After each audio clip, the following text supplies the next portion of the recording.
All right. Good morning, everyone. Here again with our favorite Senator Richard Black. Another Saturday morning, a sort of focus on the news revival. Um, this is the second episode that we're trying here in the year 2025. It's the year of Jubilee, actually. I don't know if you knew that, Senator, but it's like every 25 years or so, I think it's a Jubilee year. So it's a great year, and hopefully good things can happen. And we may be seeing some good things happening with this ceasefire proposal that the United States is currently trying to get Putin to agree and accept to. And hopefully you can give me your thoughts on how you see everything. We've titled the show "Russia Surrounds Fleeing Ukrainians." Senator, do you want to set this up? Yeah, let me kick this off. This deals with the area of Russia that has been invaded by Ukraine.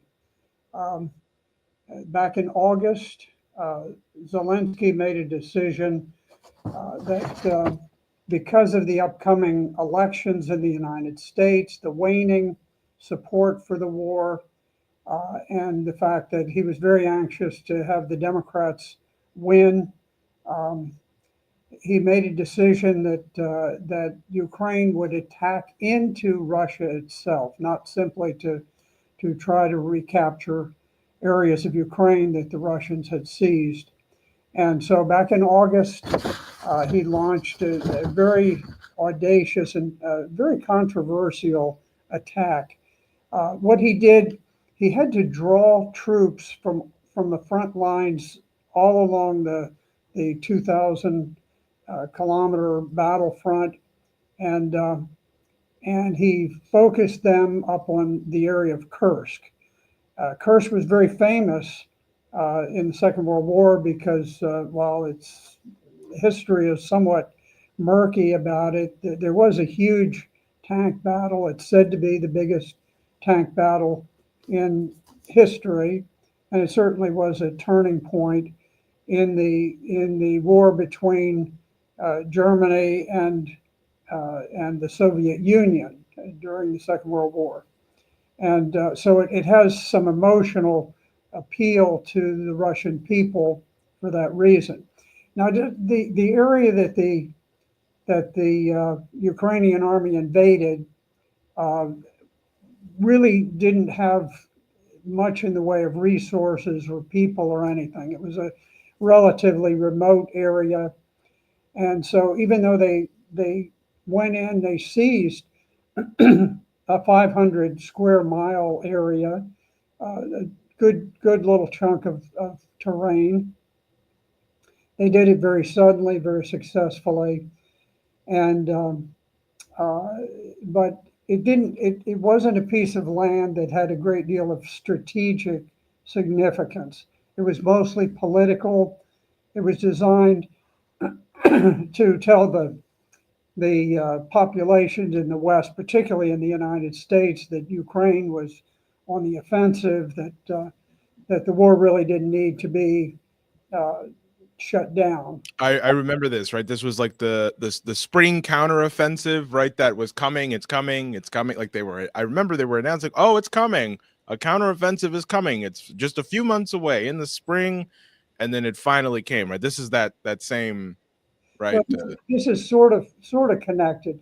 The spring counteroffensive by Ukraine that was announced with great fanfare was prior to this time. I see. It was aimed at sort of down in the area around Crimea, and the hope was to break through the Russian lines and perhaps even race all the way to the Crimea. It was a just an unmitigated disaster. The Russians had prepared defenses very well, and so it collapsed, and that then led to feelings in the West that maybe this war was not going very well. Maybe it needed to be shut down, and so the offensive up in Kursk took place after that. After all of that had unfolded, now this was a new offensive, not nearly of the same magnitude as Ukraine's spring offensive that was a very dramatic failure. This one was initially a great success, but on a much smaller scale. But it had political significance because as we get closer to the time of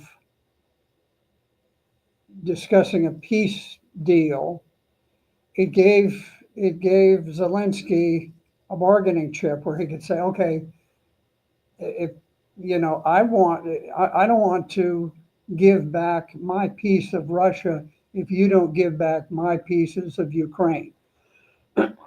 So it had a lot of appeal in that regard. But anyway, so what happens is that the Russians made a decision that they were not going to prioritize the Kursk salient, that they were not going to be distracted from other fighting along the front. It was a very good decision that they made strategically. But gradually, it was always a thorn in President Putin's side, the fact that there was Russian territory that had been seized by another country. And so uh, he gradually focused more and more forces up there. And they did push the Ukrainians back, but the Ukrainians fell back in a very organized and gradual way. So it was quite costly for Russia. But what happened, there's something very dramatic. There was a very major gas pipeline that had been shut down, and the gas pipeline went into the town of Sudza. Sudza was sort of the logistical hub for this entire military operation of Ukraine's in the Kursk area. And all of the supplies went there, and then from there they went out to all of the different flanks of the Ukrainian forces. So what happened is the Russians carried off just a brilliantly executed surprise attack. They sent in about 800 elite troops that went through the pipeline wearing gas masks because of the underground fumes. They then emerged behind the lines of the Ukrainian troops and just took them totally by surprise. You can imagine if you're focused on Russians that are some miles away in the distance, and all of a sudden they're attacking you from right behind, and you don't even know where they're coming from. It was very just disastrous for the defenses of Ukraine within this pocket of Russia that they had seized. So there was chaos.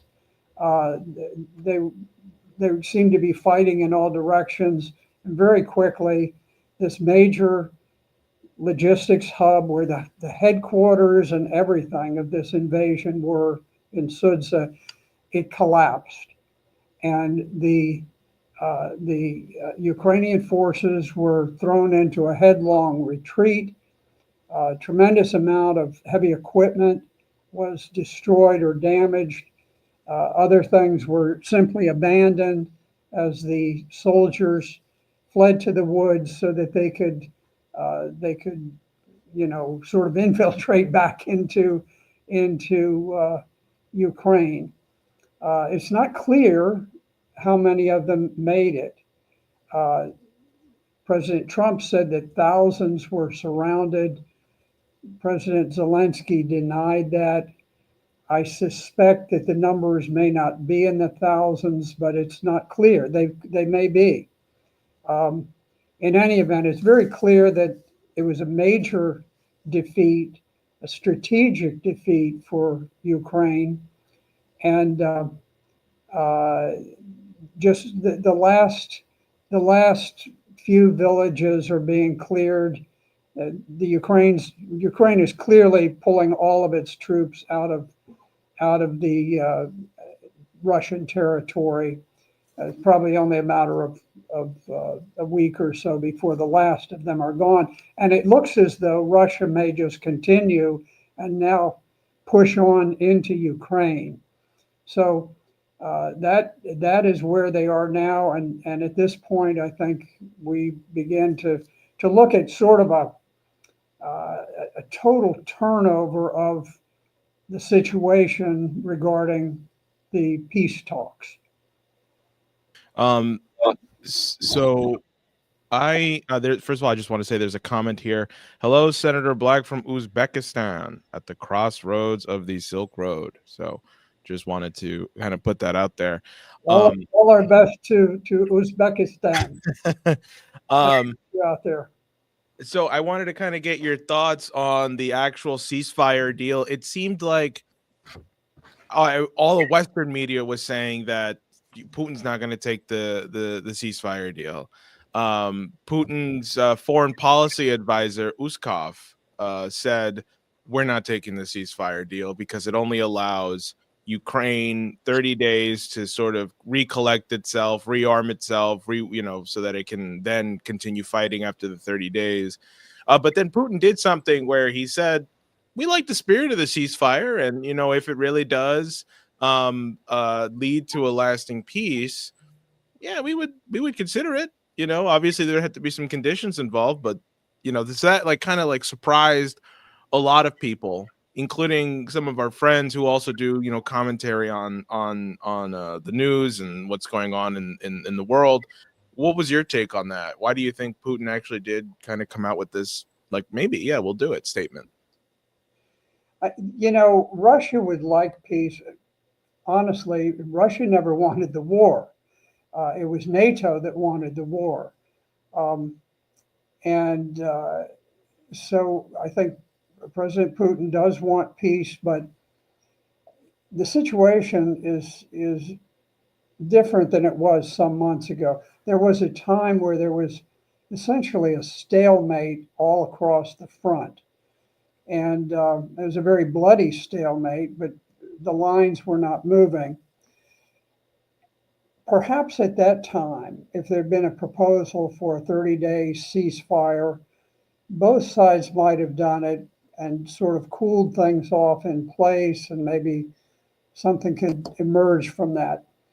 That's not going to happen now. I don't believe it will. The reason is that when an army has just defeated another force, like the Russians have with Ukraine, it's one of the great sort of blunders of history that we study in the War College and things like that, where one of the great mistakes is if you fail to pursue a fleeing enemy, often you lose a tremendous amount strategically from that. So I don't envision the Russians agreeing to a ceasefire.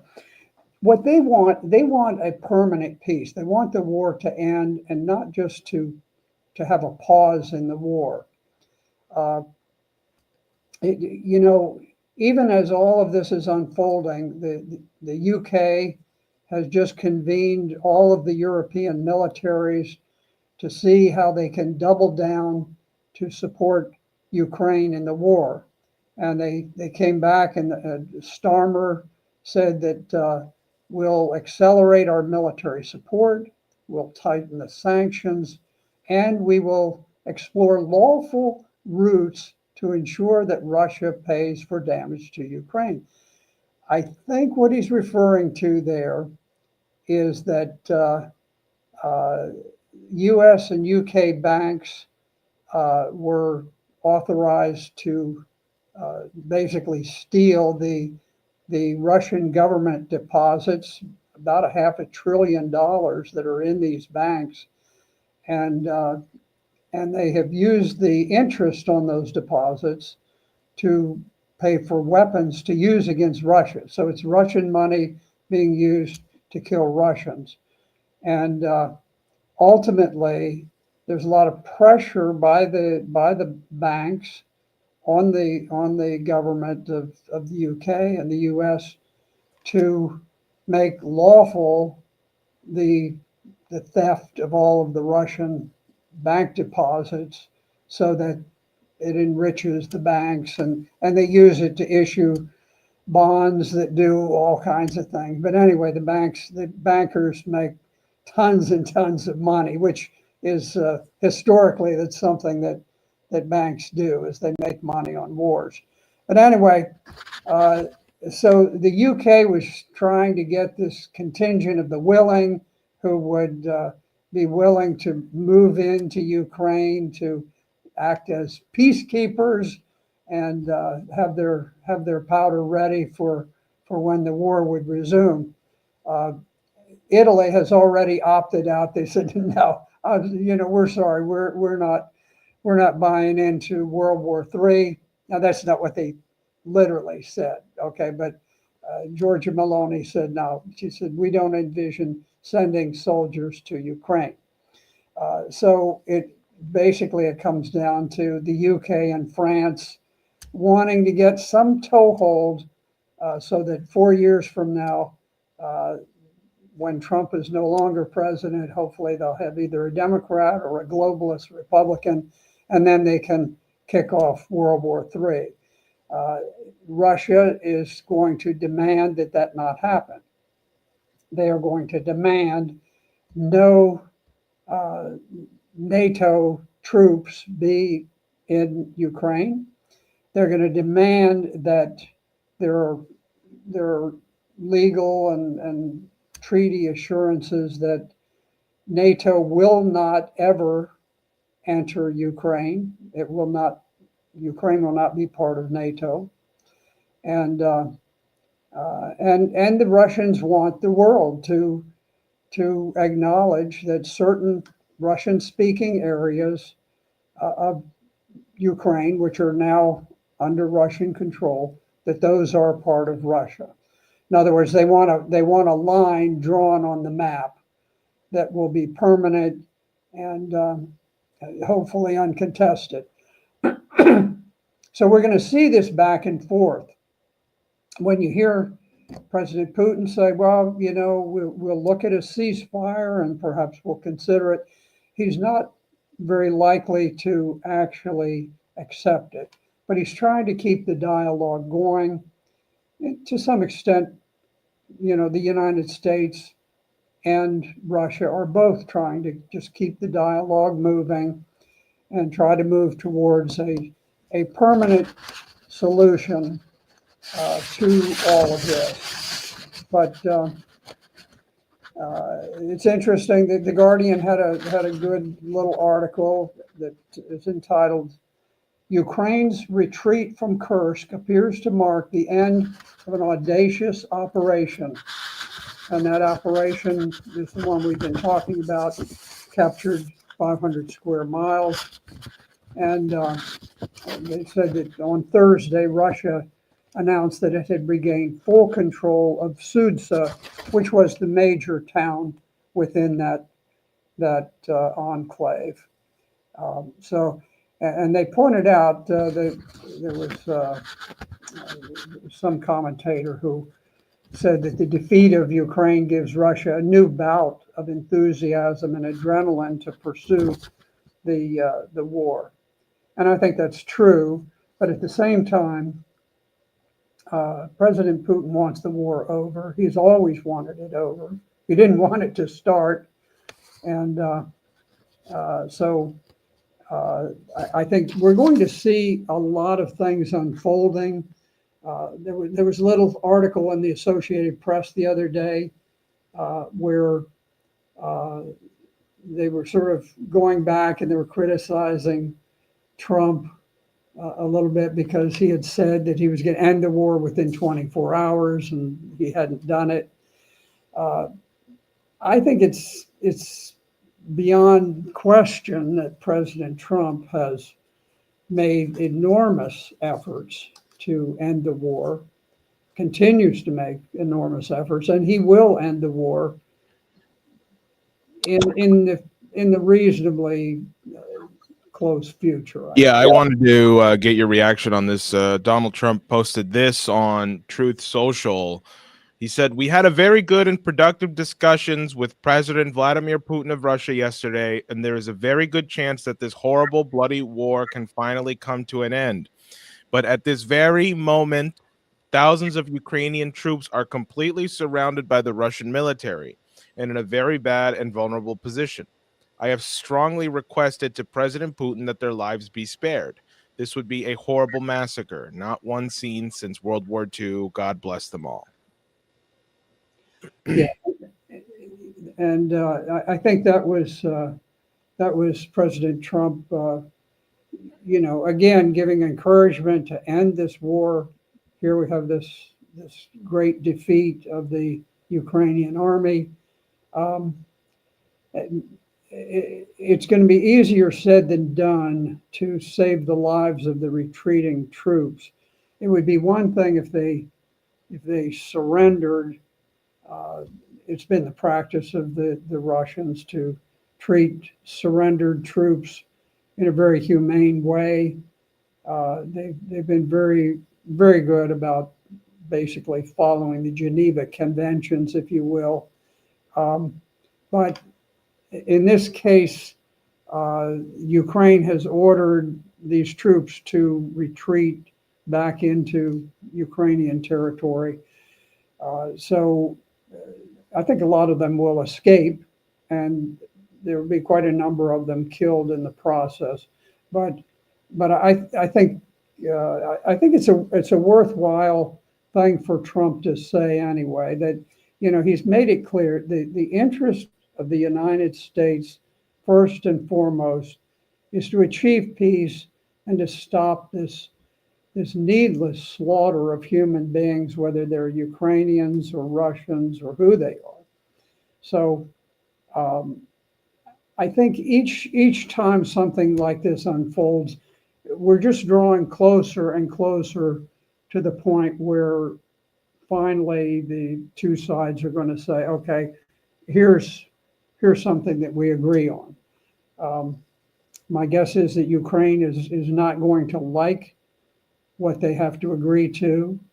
Um, I think the Trump administration is probably trying to give the Russians a little bit less than they might wish for in their wildest dreams, but Russia has won the war. That's the situation. Now, early in the war, I was invited to speak at the Reichstag in Berlin to the Bundestag, which is the Congress or the Parliament, if you will, of Germany. And at that point, the Ukrainians had just won a great victory. They had recaptured a great deal of territory. And what I told the members of the Bundestag, which were the audience were primarily the AfD, which is the young modern party, the very conservative party. And I said, look, I said, this war cannot be won by Ukraine. For all of intents and purposes, we may have a lot of combat that goes on, but Ukraine does not have the population or it just doesn't have the manpower to fight a country like Russia. And I said, this would be the perfect time to make peace right after they have won this great victory and get the best that they can, get some assurances that major things of importance will be retained by Ukraine. But at the same time, you have to be practical. It's ridiculous to think that they're going to recover the Crimea, which had never been Ukrainian except for a very brief period of years, and the Donbass, which is Russian speaking. And I think at that point, had Ukraine done what I was telling the members of the German parliament should be done, they would have come out with an excellent peace deal. They're not going to get that now. There's been too much bloodshed, too much killing and destruction. So, but I think it's just essential. The war has to end. You just can't kill every last Ukrainian, even though NATO seems to be quite happy to do that. Yeah. So, Senator, maybe I take this one last comment here from the audience. It's also from our friend in Uzbekistan. I'll allow you to respond to this. They say, Senator Black, please don't forget about Syria, a pillar of world civilization. And before you respond, please check out last week's episode. That was our sort of inaugural for the year episode where we spoke about Syria. But go ahead, Senator, if you want to add. And I want to thank our listener for that reminder. What has happened, as we discussed last year, is that the new government of Syria, which is led by Mohammed al-Julani, the founder of Al Qaeda in Syria, he has formed this radical, vicious Islamic government, and what started the whole thing is instead of simply saying, okay, we're going to have peace between our people. We beheaded you. We did a campaign of mass rape, but you fought back. We're going to forgive you for fighting back, and we're not going to try to get more revenge for the resistance that you showed. Instead of doing that, this new fellow, he changed his name. He goes by a new name instead of al-Julani, and he slicked back his hair, took off his uniform, and he said, look at me, I'm a moderate. Ignore the fact that I've beheaded probably 10,000 people and conducted this mass rape. I'm really just a nice, lovable fuzzball, as Rush Limbaugh used to say. But they started doing these combing operations.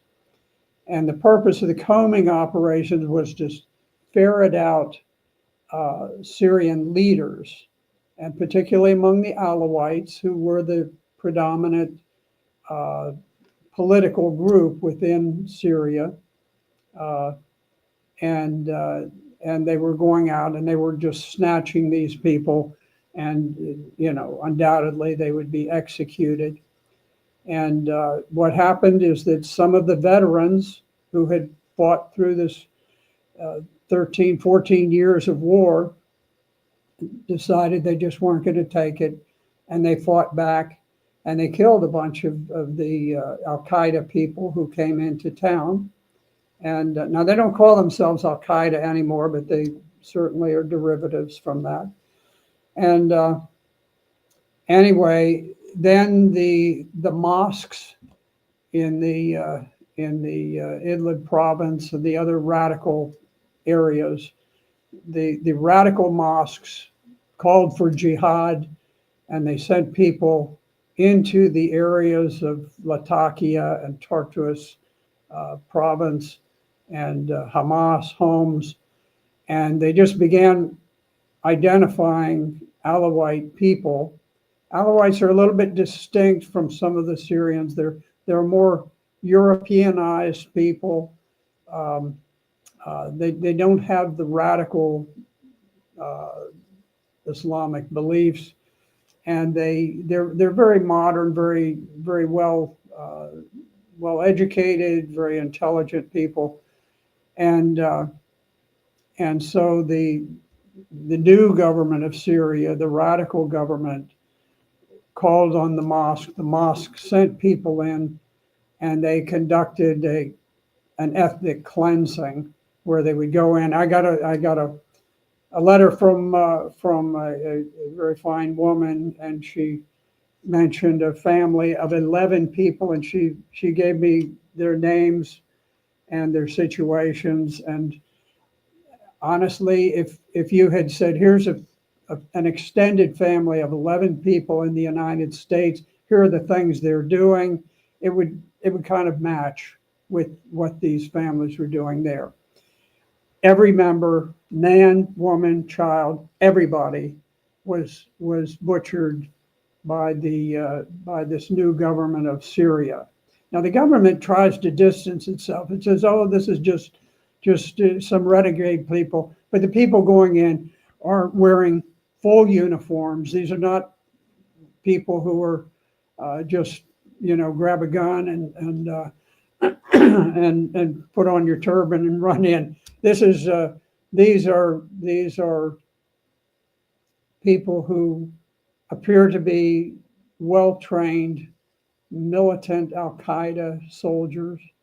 And now the most recent thing is that they have begun a campaign of fire, and they have begun burning the forests, burning the croplands, burning the houses, the buildings, the towns, to slaughter more of the Alawite people. The Alawites are known throughout Syria as the friends of the Christians. If you bring up the mention of Alawites, you're likely to hear somebody, whether they're Muslim or Druze or whatever Christian, they'll say, "Oh, yes, they're the friends of the Christians." The Alawite women, along with the Christian women, are known as the bikini ladies, which is just a reference to their modern form of dress. They don't wear the hijab. They wear westernized clothes. They could walk through the streets of London or Paris or Berlin or New York, and you wouldn't say, "Oh, there goes somebody from the Middle East." They just look like anybody else. And these are the targets. And one of the things that's very frustrating is that the United States occupied northern Syria. They did that under Biden. It may have started actually under Obama, and this was John Kerry's Plan B, which was we've sanctioned them, we've blockaded them, we have destroyed their currency. Now they keep fighting on, and so what we will do is we will take all of their food. The northern Syria. The reason we occupied it is that is the breadbasket for the entire country. We seized it. We took the food. We took the oil that they had, and we imposed a campaign of starvation on the nation of Syria. The terms of the Caesar sanctions that were enacted by Congress actually said that one of the purposes was to prevent Syria from rebuilding the war damage. So we prevented them from getting cement and reinforcing bar and so forth to rebuild the war-torn damage that we had imposed through our proxy war, supporting Al-Qaeda, supporting terrorists, so it's frustrating now. I'm sure it's frustrating for President Trump, who he tried 3 times to withdraw from Syria, and basically the deep state undermined him and tried to impeach him because he was pulling back in Syria. And so I'm sure for President Trump, it's irritating. It probably angers him to see what Biden was able to do to topple Syria at the very last moment before he left the presidency. And here we are. We've got troops that are sitting there controlling the wheat fields while those troops could be defending the Alawites from this extermination campaign, because the government of Syria is based on the same political group of people who, Al Qaeda, the same group that flew the hijacked jets into the Twin Towers and the Pentagon on 9/11 back in 2001. These people, mostly Saudi Arabians, they came in and they hijacked the jets. People were leaping from the Twin Towers that were so tall, it was almost a quarter of a mile to the ground. And they would just make the decision, hey, it's easier to step off the ledge than it is to be burned to death. And so you had dozens and dozens of people in a sickening horror leaping from the buildings to their death. And here, now what makes you really wonder is 10 years, merely 10 years after that terrible trauma of 9/11, we were, under Barack Obama, we were in Syria giving unwavering support to the same group that attacked the Twin Towers, Al Qaeda. It makes you wonder about what was going on 9/11 and whether perhaps that was a bit staged itself.